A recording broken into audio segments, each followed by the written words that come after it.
Hey everybody, welcome back to the channel. Today, I'm finally actually going to attempt to weld on this patch panel on my 1968 Chevelle. I'm not a bodywork guy, I'm not a really good welder. I'm barely a welder at all. But I have managed to get this far where everything is looking as good as it possibly can, at least to me. Today, we're going to be spot welding this panel on, and I'll also show you basically how we got to this point. All right, well, enjoy.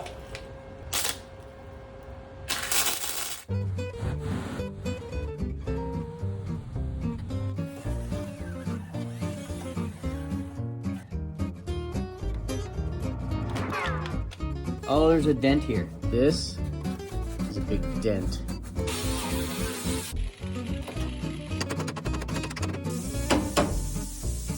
This is gonna be butt. And then from here down, from there to the end, it's gonna be bend. The top section is what's gonna be butt welded to what's still existing. If you can see that, that's gonna come out okay. And starting right about here is where I bent everything over, and we're gonna end up welding it along the inside edge here on the wheel well instead of right there butt welded up against what's left. Okay. And that's how we got to where we are right now. Managed to get some spot welds done while you were doing that. And spot welds have been, so far, the thing that I've been dreading the most because I don't want to warp this panel. It is the sight line down the side of the car. And I've really been, well, nervous, anxious. I didn't want to do it until I was absolutely ready.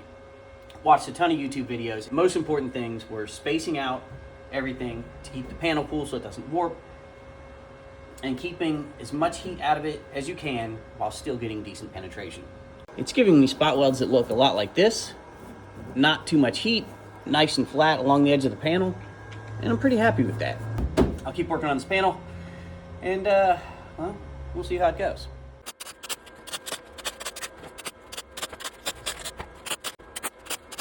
I think it's time for some wire brush cleanup so we don't have a whole bunch of flux and slag and whatnot and so forth contaminating future welds. Overkill? Maybe. Underkill? Possibly. Nobody knows for sure.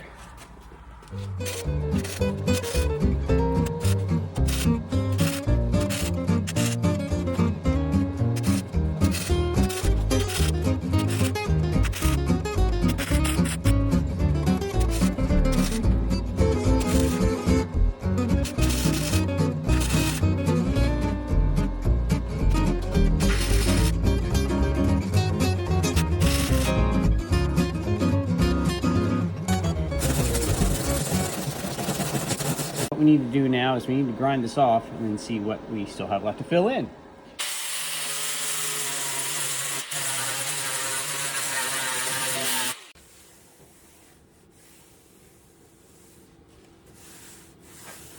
If there's one thing I've learned over the years working on cars is you have to know when to say, that's good enough for me.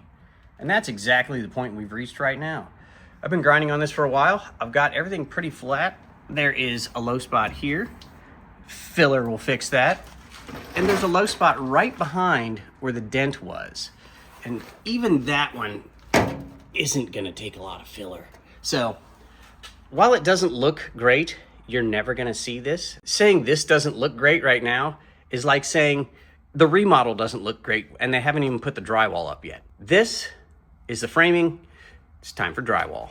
By drywall, I mean Bondo, the drywall and joint compound of the automotive world. And here's another great example of good enough. This part of my weld seam at the front of the door is fine. Here, there's a lot of weak metal. So there's a lot of booger welds, and that's okay. Don't worry about it. It's not a show car.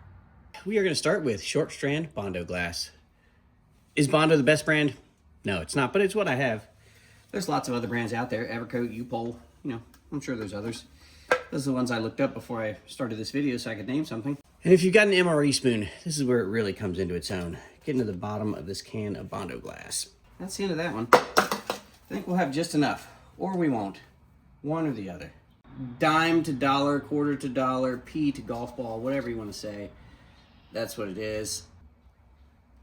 That's probably way too much. That's fine. I'm trying not to get air bubbles in it, but that's just not gonna happen. But that's the entire point of folding. That is about as uniform as we're gonna get.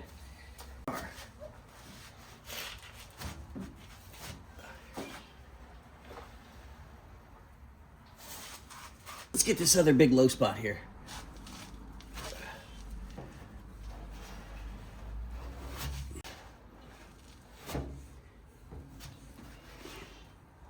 Usually 10 to 15 minutes is what you have to work with on this sort of stuff. Learn from me, don't use old Bondo. I picked a whole bunch of old hardened fiberglass out of this, and you don't have to do that if you have new stuff. Scratches and dents and low spots and dings. Filler covers many things. You'll never ever see it again.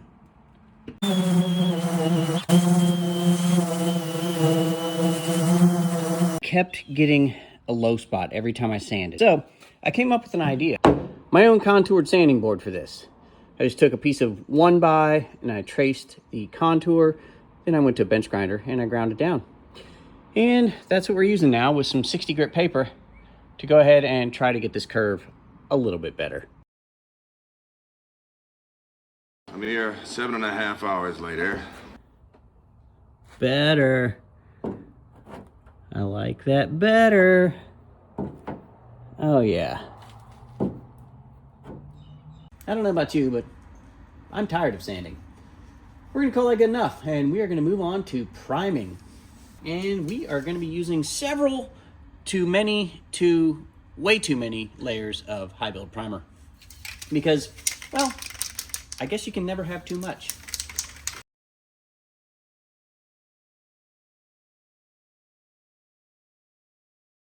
I want to fill in everything we have sanded down all the way to where the paint's good. If it overruns here, that's fine. We're going to sand down later.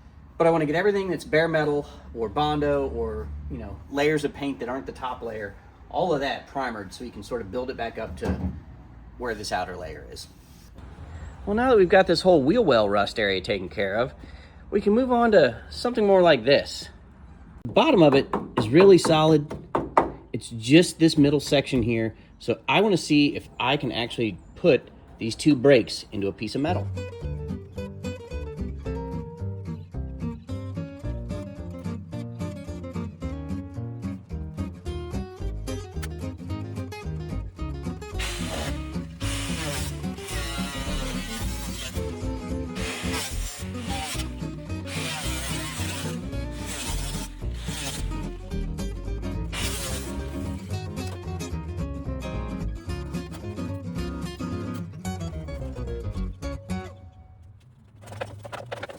I'm finally going to get to use this small Harbor Freight metal brake that I bought years ago because, well, it only came with one handle.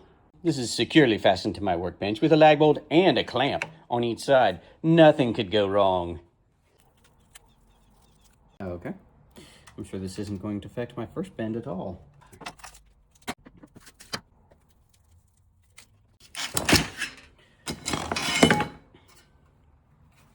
I mean, I'm pretty much on my lines. They're not super sharp, but that's not terrible. Let's put it in place and see what it looks like. Actually, that's not bad. Well, there it is. There's the initial fitment of our patch piece for this lower rear quarter. The panel wasn't quite long enough, and I don't want to talk about it. Up here by the wheel well, though, we've got a pretty good curve, and it matches up nicely. That's not bad. And then, of course, the end of the wheel arch, we had to sort of hammer around, and I think that fitment's pretty good, too. I'm thinking we flange this so that the top part lays flush, and I flange the bottom of this so it'll fit inside here. Something like that, because this is still a nice edge down here, and I want it to be flush up here. Flange it if it doesn't work. Nobody cares. Well, it's not the greatest flanging job, but it is flanged. Now, before we can completely install this finely crafted panel, we need to address the issue that caused this rot in the first place, and that's right here. It's this rusted out trunk drop. You're not supposed to be able to see me right now. For this repair, we're going to be using Fiberglass. We have 3 types of fiberglass. This is woven, and it's just like a welding blanket, but lighter grade. We have chopped fiberglass, which is more of a mat that's crushed down. And then we have the good stuff, which is, I believe, 1708. And this stuff is woven on the outside and stranded on the inside. So it's the best of both worlds. Anyways, that's what we got. Let's mix it up and throw another layer on there. You need vinyl gloves, and you need a respirator that is good for chemicals. Put some resin into a nice clean container. Then we're gonna take our hardener, and there is a certain mixing ratio for this. I forget what it is, but I'm gonna put about 15 to 20 drops in. Get a number 2 pencil. You don't wanna use a 1, you don't wanna use a 3. Stir this up, 30 seconds to a minute. Make sure you scrape the excess off that pencil, otherwise you can't use it on the test later. We'll take the piece that we're gonna use. I've got it on a piece of cardboard, and you wanna saturate it, both sides. Take your saturated piece, and you are gonna start placing it where you need it. Try not to get a whole bunch of creases in it. Makes it easier to get the air bubbles out. Then you can take your brush and start dabbing it to make sure you're getting all the air out, and you're compressing it up against the layers you already put on there, because this actually will reactivate the resin underneath, and they'll basically just blend themselves together and make one big piece. That's why this works so well. It's been about 2 hours since we put the second layer on, and it's nice and dry. We've got a good hard surface. We'll let that finish curing overnight, and we'll do round 3, and then we'll call it good. And there it is. 3 layers of fiberglass and fiberglass resin, plus I just put on all the extra resin that was in the cup. We're gonna let that set up, and we should be good to go, which means we can turn our attention back to the patch on the outside. I went ahead and did Rust-Oleum Rust Restorer, Rust Remover Spray on everything on the inside, except for apparently up there. There we go. So like I was saying, I did the Rust Restorer on the inside of this, so we should be good there. And we are ready to put this patch panel back on permanently this time. We're gonna be using panel bond, and by panel bond I mean JB Weld, and pop rivets. This is gonna work out perfectly, trust me.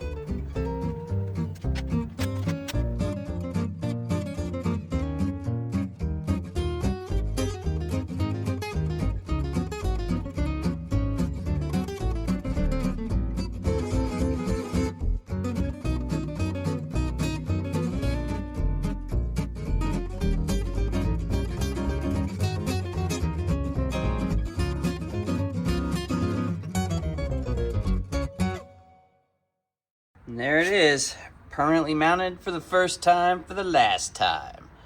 In a mere 24 hours, possibly 36 because it's cold, we'll be able to maybe put some filler over top of this and start that whole process over again. It's been about 24 hours. Everything looks pretty good, nice and hardened, sanded down some surfaces, and we're ready for this again.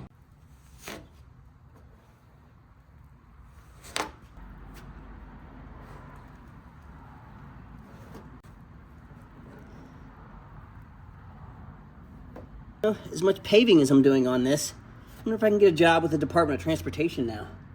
Don't think I forgot about that hole. What hole? I think I was filling this the wrong way. We need to go down to fill in those gaps. There goes that DOT job I was talking about. You may have noticed, I'm not exactly a neatnik or a perfectionist, and that's okay. Just go ahead and get it done. Make mistakes along the way, fix them, and learn from it. Like, don't touch that. I shouldn't have touched that. See, now it's a divot. Just learn something. Don't touch that. That's what I learned. I probably also should have learned that I should put some backing in there, but I'm not going to. I'm just gonna try to fill it like that. Now, don't touch. That looks great. That's right. Body work is in the eye of the beholder. This isn't done yet. You gotta fill in a lot of stuff here. There's rivets, there's seams, there's dents, there's dings, there's that hole. This is gonna take a while. We're gonna let that set up, and we'll be back to sanding. We now return to sanding for eternity.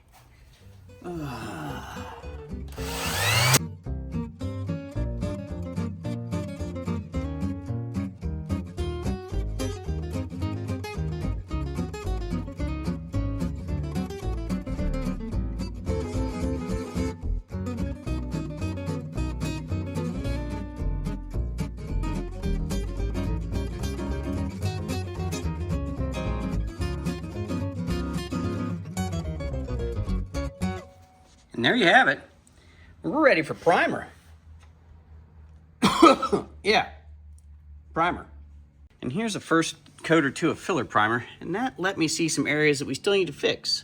Like right here, and here, right here, right here, and right here. So let's mix it up and we'll take care of that. Make sure you use a clean mixing board, not one you've used for like JB Weld or something weird like that. You don't want any sort of contamination issues, he said as he used it anyways. Ooh, that's a little dry. That'll be okay. Mix it till it's all the same color and apply it. Here we go. We're a nice uniform color. We're ready to spread. One there. I'll come back here in a second. Don't worry. That's a problem there. There. Got an issue here. Had an issue there. Looks fine now. And we've got an issue right here. And this is all basically due to the fact that, well, I'm not great at this. Ooh, look at that, sanding marks. Not anymore. And there's a couple little wiggles in this panel from my poor bending. We'll take care of them just like that. I may have gotten a little bit carried away today. I was sanding down the glazing putty, putting more primer on, and I decided, well, I'll just start spray painting it. So now here we are. Now I have no clue what color blue was on this car, but I do have random paint cans. So I started with a Jeep Dark Night Blue Metallic, and that's our first layer. And I have some sort of other dark blue and an indigo blue metallic.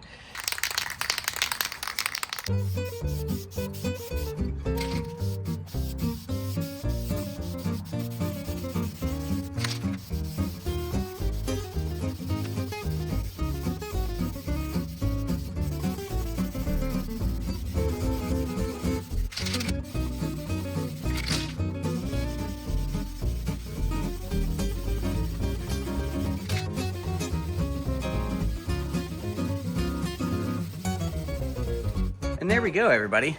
Like it never even happened. Now, this isn't perfect by any means, and I still need to color sand and blend all this in, and maybe even give it a couple more coats, but as long as you don't stand too closely, that's pretty darn good. So for anybody out there afraid to do rust repair and body work on their project car, take it from me. I don't really know what I'm doing, and it came out okay. If I can do it, you can do it. All right, everybody. That'll do it for today, and we'll see you next time.